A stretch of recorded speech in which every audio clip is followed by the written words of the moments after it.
رب زدنی علما.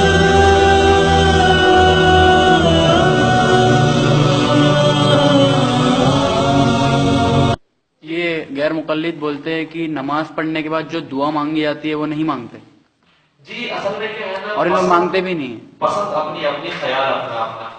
حضور پاک صلی اللہ علیہ وسلم نے اس بات کی تعلیم دی ہے کہ آلریڈی مومن بندہ تو جب چاہے تب اس کی دعا قبول ہوتی ہے، جب اللہ سے مانگے اللہ دے دے. اذا سألك عبادی عنی فإنی قریب. اللہ پاک فرماتے ہیں کہ میرا بندہ جب مجھے پکارتا ہے میں اس کے سامنے ہوتا ہوں، میں اس سے قریب ہوتا ہوں. تو جب مانگو تب ملے گا.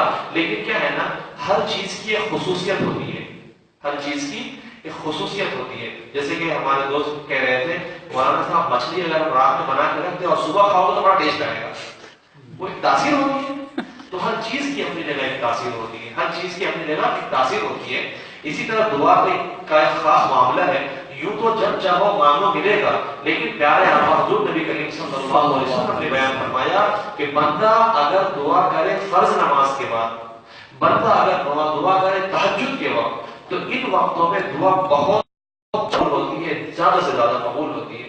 تو جس کو زیادہ سے زیادہ قبول کرانا ہے، جس سے اللہ پاک سے مانگنا ہے وہ مانگے، اور جس کو محروم رہنا ہے وہ چلا جائے. ہوتی ہے دعا قبول. صحابہ کرام نے مانگا ہے، پیارے آقا نے مانگا ہے.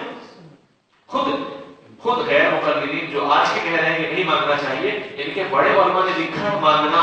فتاوی نظیریہ میں لکھا ہے مانگنا چاہیے، بالکل ثابت ہے. فتاوی سرائیہ میں لکھا ہے مانگنا چاہیے، ثابت ہے، حدیث میں موجود ہے. اور اسی طریقے سے ایک ان کے عالم نے تو پوری کتاب بھی لکھی ہے فرض نماز کے بعد دعا کرنے کے بارے میں. اور محب اللہ شاہ راشدی صاحب نے اپنے مقالات کے اندر پورا ایک جو ہے مقالہ تیار کیا ہے کہ فرض نماز کے بعد دعا کرنا ثابت ہے. مولوی صاحب یہ تو کہتے ہیں کہ ہم تو علاج نہیں ہوتا.